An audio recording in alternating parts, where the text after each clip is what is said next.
जब शादी नहीं होती है तब तो सोचते हैं कैसे भी शादी हो जाए, और जब हो जाती है फिर जब परेशानी खड़ी होती है तब क्या सोचते हैं, सुनिए। हाँ स्वागत है कि जब वे कुंवारे थे कभी मंदिर नहीं जाते थे। जब वे कुंवारे थे कभी मंदिर नहीं जाते थे। रात के समय घर में लटके देवी देवताओं के चित्रों के समक्ष हाथ जोड़कर खड़े हो जाते थे और यूं गुनगुनाते थे, पढ़ी लिखी या अनपढ़ हो, गोरी हो या काली हो, कैसी भी हो घरवाली हो, कैसी भी हो घरवाली हो, किंतु जब से हुई है उनकी शादी और वह उनके खून पसीने की कमाई की कर रही है बर्बादी, तब से वे रोज सुबह शाम मंदिर जाने लगे हैं, मेरी तरह पीले व कमजोर नजर आने लगे। तब से वे रोज सुबह शाम मंदिर जाने लगे हैं, मेरी तरह पीले व कमजोर नजर आने लगे हैं और देव प्रतिमाओं के समक्ष यूं गिड़गिड़ाने लगे हैं, दीन दयाल विरसम भारी हरव नाथ मम संकट। दीन दयाल हरव नाथ मम संकट भारी, फिर वो संकट भारी हो जाता है। तो इसलिए भाई साहब आप अपना पहले पढ़ के और नौकरी लगा लो तब। आइए इसी खानदान की एक दो और रचना पढ़ता हूँ, उसके बाद फिर बदलता हूँ। आप बहुत दिनों से देख रहे होंगे कि देश में महिलाएं कुछ मोटी होती है और पुरुष लोग कुछ मेरी तरह पतले होती है। तब ये कविता जन्म लेती है। और एक शब्द है अर्धांगिनी। सुनिए कि पहले जब पत्नियां अपने पति के आधे वजन की होती थीं तब वे अर्धांगिनी होती थीं। क्या शोध है वाह। पहले जब पत्नियां अपने पति के आधे वजन की होती थीं तब वे अर्धांगिनी होती थीं, फिर समांगिनी हुई, अब दूनांगिनी हो गई हैं। अर्थात पति अर्धांगना हो गए हैं, पत्नियां दूनांगना हो गई हैं। और किसी के लिए होन हो अपने पतियों के लिए वीरांगना हो गई है। और किसी के लिए होन हो अपने पतियों के लिए वीरांगना हो गई। और जिंदाबाद जिंदाबाद। उमेद की हकीकत बयान कर दी आपने।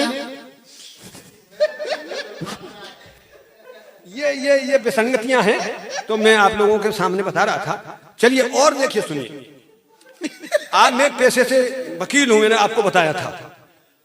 आज तमाम ऐसे केस आते हैं आदरणीय जिनमें पता पड़ता है अंत में जब निकलता है कि इसमें पत्नी का ही हाथ था।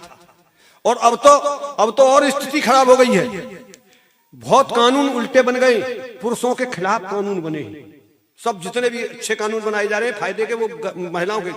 एक कानून बना है कि अगर कोई ये महिला ये कह दे मुझे घूर रहा है, आप पर मुकदमा शुरू हो जाएगा। अब भाई साहब किसी महिला को देखो तो परेशानी, न देखो तो परेशानी, न देखो तो फिर उस फिल्मी गीत का क्या होगा कि जब तक न पड़े आशिक की नजर श्रृंगार अधूरा रहता है। और देखो तो फिर मुकदमा।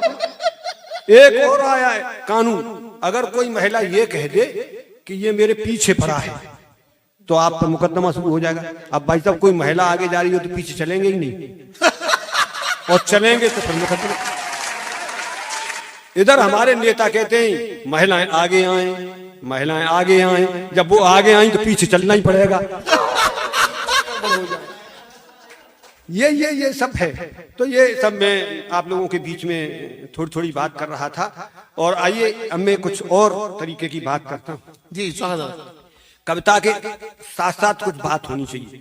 हमारी भारतीय संस्कृति में हम लोगों के लिए बड़े अच्छे अच्छे शब्द थे, अब ऐसे अच्छे शब्द आ गए हैं और खासतौर से हम लोग पढ़े लिखे लोग, युवा लोग उनका प्रयोग कर रहे हैं, वो ठीक नहीं है।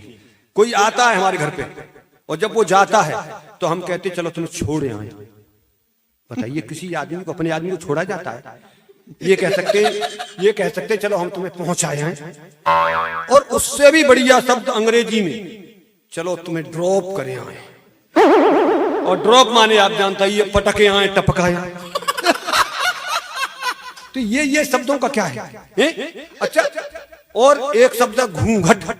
अब उसका हम ही क्या करें भाई, तो उसमें तो घट ही लगा हुआ है, तो वो तो घटता ही जा रहा है। हमारी ताई आई थी तो यहाँ था, चाची आई तो घट के यहाँ आ गया, हमारी आई तो घट के यहां आ गया, बेटे की आई नेगेटिव ही चला गया। और देखिए, जिंदगी में अगर आपको प्रसन्न रहना है, मैं मंत्र देता हूं प्रसन्न रहने की। प्रसन्न रहना है तो आप कभी बुराई देखो ही मत, सब चीज में अच्छा ही देखो। अच्छा, लोग कहते हैं कि साहब राजनीतिक स्तर गिरा है, पढ़ाई का स्तर गिरा है, कवियों का स्तर गिरा है। आप गिरे हुए स्तर को देखते ही क्यों हो साहब? उठे हुए स्तर को देखो, आपको आनंद आएगा। तो आप कहेंगे साहब किस चीज का स्तर उठाए? अरे आप कहेंगे किस चीज का? अरे भाई इधर देखो, किस चीज का स्तर उठाए? तो मैं बताता हूं किसका स्तर उठाए। आप कहेंगे वास्तव में सही उठाए, चरण स्पर्श का स्तर उठाए। पहले बिल्कुल नीचे पांव छुए जाती थी, फिर वो स्तर उठा यहां तक आ गया है। स्तर उठाया कि नहीं उठाया?